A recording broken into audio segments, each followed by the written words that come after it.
hello' namaste everyone আপোনালোক নিশ্চয় ভালে আছে আৰু ময়ো ভালে আছোঁ এয়া ওলাইছোঁ ডিউটিলৈ কালি যিহেতু মাহঁতৰ ঘৰলৈ গৈছিলোঁ আৰু ৰাতি গম পালোঁ যে পিছদিনাখন ডিউটি আছে 2 দিনীয়া প্ৰগ্ৰামত ডিউটি পৰিছে ল' এণ্ড অৰ্ডাৰ ডিউটি সেইকাৰণে খৰখেদাকৈ ৰেডি হৈ লৈছোঁ 11টা বজাত পাবই লাগে ডিউটিৰ জেগালৈ অকণমান লেটেই হৈছোঁ আৰু সেইকাৰণে খৰখেদাকৈ ওলাই লৈছোঁ ডিউটিলৈ যাওঁ এতিয়া আৰু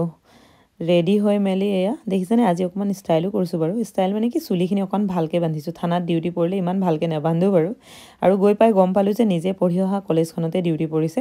ওচৰতে আৰু কলেজখনৰ চৌহদৰ ভিতৰতে এয়া অকণমান আপোনালোককো দেখাবলৈ চেষ্টা কৰিছোঁ এই ঠাইখিনি দেখিলে মোৰ বিশেষকৈ সেই কলেজ পঢ়ি থকা সময়ত আৰু NCCৰ ড্ৰিল কৰা দৃশ্যবোৰ মনত পৰে সেইকাৰণে অকণমান ধৰি ৰাখিবলৈ চেষ্টা কৰিলোঁ তেতিয়াৰ কলেজ আৰু এতিয়াৰ কলেজত বহুত বেছি পাৰ্থক্য আছে কাৰণ এতিয়া সম্পূৰ্ণ চেঞ্জ হৈ গ'ল আৰু এয়া বাহিৰত ল' ডিউটি মানে আমাৰ ধেমালি ধুমলাকৈ খোৱা বোৱা কৰা লগৰখিনিৰ লগত হাঁহি ফূৰ্তিও কৰা আৰু এতিয়া একদম নিতাল পৰিৱেশ হৈ গ'ল ৰাতি হৈ গ'লগৈ ডিউটি এতিয়ালৈকে শেষ হোৱা নাই গছে পাত হলাইছে বুলি ক'ব লাগিব এতিয়া দেখিছে নহয় দেখাম দেই একদম বতাহ বলি আছে আৰু লগতে ওপৰৰ পৰা গছৰ পাত সৰি আছে এটা এটাকৈ একদম প্ৰকৃতিয়ে নিজৰ কাম কৰি আছে আৰু আমিও চাই তাত বহি উপভোগ কৰি আছোঁ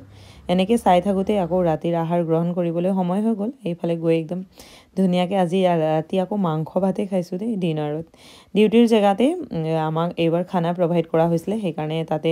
খানা চানা খাই আৰু আহি গ'লোঁ ঘৰলৈ এতিয়া ডিউটি শেষ হৈ গ'ল আকৌ মৰ্ণিং বোলে ৰাতিপুৱা 7টাতে পাবগৈ লাগিব সেইকাৰণে আহি পাই ফ্ৰেছ হৈ এতিয়া শুবলৈ লৈছোঁ ভাগৰো লাগিলে দেই আজি ভাগৰ নলগাও নহয় ঠাণ্ডাও পৰিছিলে লগতে ভাগৰো লাগিছে ৰাতিপুৱা প্ৰায় 6:30 মানে বাজিলে এয়া গা পা ধুই মেলি ৰেডি হৈছোঁ আৰু জেকেট আজি দুটাকে পিন্ধি লৈছোঁ ৰাতি আহোঁতে কালি বৰ বেছি ঠাণ্ডা পালোঁ সেইকাৰণে দুটা জেকেট পিন্ধি লৈছোঁ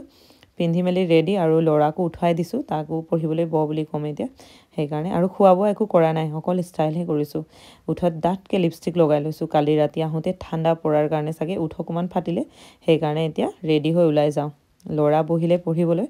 আৰু আজি তাৰ কপাল ভাল বুলি ক'ব লাগিব প্ৰায়ে মই তাক অকলে এৰি থৈ যাওঁ কিন্তু আজি বাপেকৰ লগত থাকিবলৈ পাব বাপেক আছে লগত সেইকাৰণে মই ওলাই গুচি গৈছোঁগৈ গৈ পাইও আজি বৰ ঠাণ্ডা পালোঁ ৰাতিপুৱা একদম কুঁৱলীতে গৈ পাইছোঁগৈ পাত জ্বলাই থোৱা আছিলে ৰাতি সৰিছিলে যে পাত দেখাইছিলে নহয় সেইখিনিয়ে ঝাৰু মাৰি কোনোবাই জ্বলাই থৈছিলে তাতে গৈ অকণমান হাত সেকি ল'লোঁ বহুত বেছি ঠাণ্ডা পৰিছিলে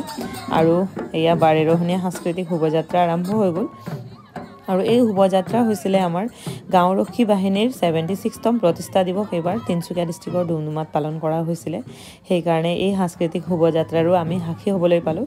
আৰু বহুত ধুনীয়া লাগে এনেকৈ বাৰু সৰু ল'ৰা ছোৱালী বা বোৱাৰীবিলাক তেতিয়া সাজি কাচি ওলাই আহে দেখি মনবোৰে ভাল লাগে দিয়কচোন কাৰণ আমি ডিউটি মাৰি থাকিলে অকল কিমান গাড়ী ঘোঁৰা চাই থাকিম বা বেলেগ মানুহ কিমান চাই থাকিম এনেকৈ সাজোন কাচোন কৰি ল'ৰা ছোৱালীবোৰ ওলাই আহিলে মনবোৰো ভাল লাগে আৰু গান চান বজাই তাহাঁতে নিজে নিজৰ বাদ্যযন্ত্ৰবোৰ বজাই গান চান বজাই গৈ আছিলে এইবাৰ VDPৰ মানে অসম গাঁওৰক্ষী বাহিনীৰ বৰ ধুনীয়া প্ৰগ্ৰেম এটা হৈ গ'ল ডুমডুমাত চ' ইয়াতে ডিউটি কৰিলোঁ আমিও এইবাৰ